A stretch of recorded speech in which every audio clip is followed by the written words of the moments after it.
90% of the blood clots. As VOA's Carol Pearson reports, the device could potentially save many lives. This is a mold full of gelatin, shaped like a brain. The red portion represents a blood clot. Researchers at Vanderbilt University are using the gelatin to test a robot equipped with a steerable needle designed to get to the clot and remove it without damaging the surrounding tissue. If surgery using this robot and the needle attachment works, it could save many lives. Vanderbilt engineering professor Robert Webster has a personal interest in the project's success. This was really compelling to me personally because my father actually had one of these a couple of years ago. And at the time, there was no good treatments for him. Webster's father survived, but 40% of those who have this medical problem do not. That's because there's very little doctors can do for these patients, according to Dr. Kyle Weaver, a neurosurgeon who's working with Webster on this project. Oftentimes, based on the anatomy of the brain and the way the blood vessels are configured and these disease processes, they're oftentimes deep down in the brain. And the thought is that getting those, the surgery is actually going to do more damage than the blood clot is on its own. The robot has a series of thin, flexible metal tubes controlled by a computer. Professor Webster says surgeons will be able to scan a patient's brain, and the computer will then map the best route to the clot. The tubes will navigate around delicate brain matter, not through it. The researchers are trying to design tools that could attach to the robot, such as a tiny grasper that could break up a clot before suctioning it out. The robot still has to go through trials and an approval process before it can be used in operating rooms. But the researchers hope that when it's ready, surgeons will be able to use it to save lives. Carol Pearson, VOA News. And that's our Africa Health Report for today. Back to you, Vincent. Well, Lino, thanks a lot. Be sure to watch Lino Mudu's health reports every Tuesday and Thursday right here on Africa 54. It's time now for a short break. Still to come on Africa 54. We'll see why the people in this video are very happy tonight. But first, a look at today's headlines.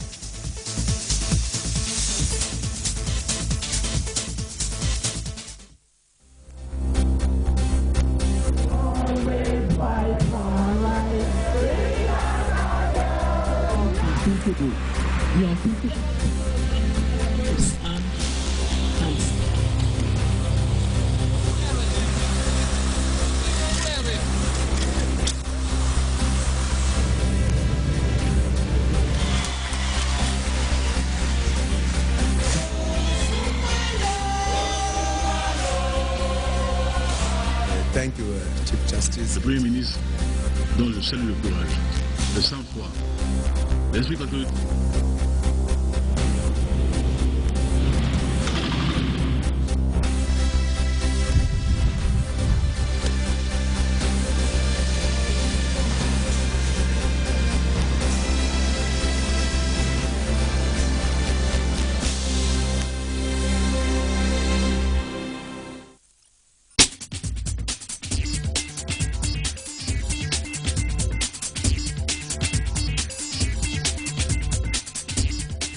Welcome back to Africa 54, and this is what is trending. Good news out of Iran.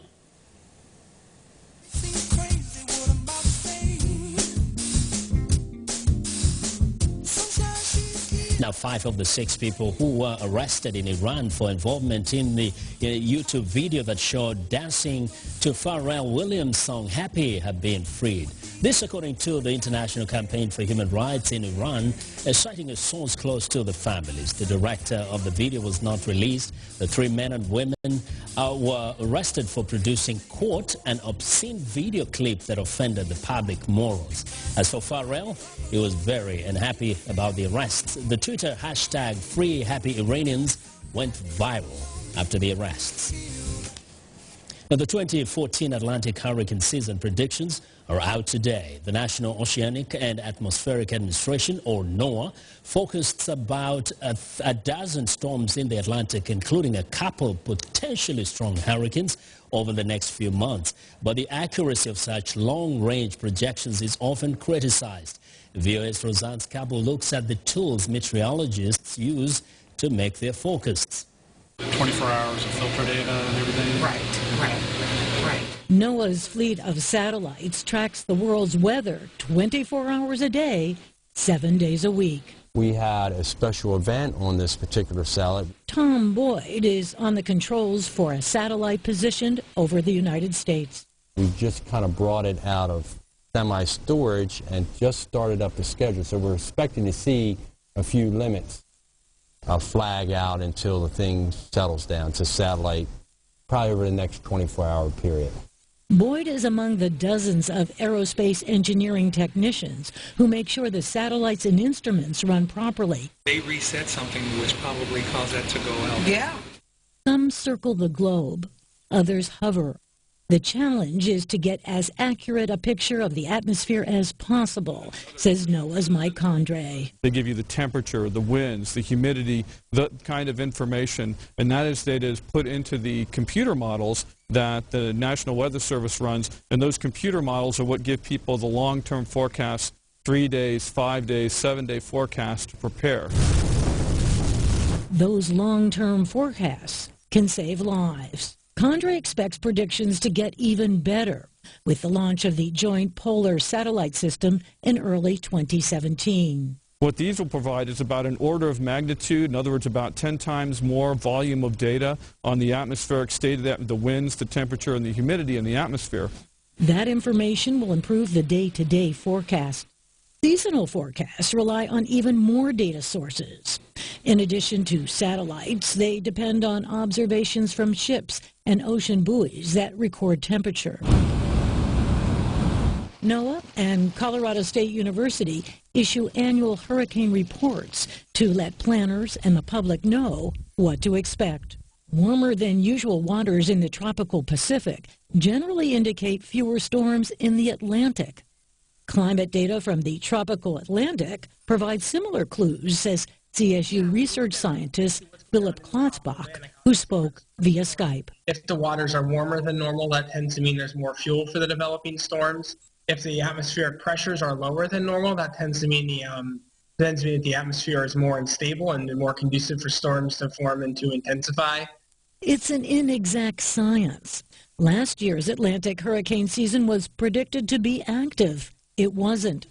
But Klotzbach says mistakes better inform the next forecast.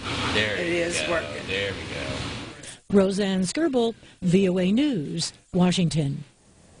And that's our show for today. Thanks a lot for watching. Have a good night.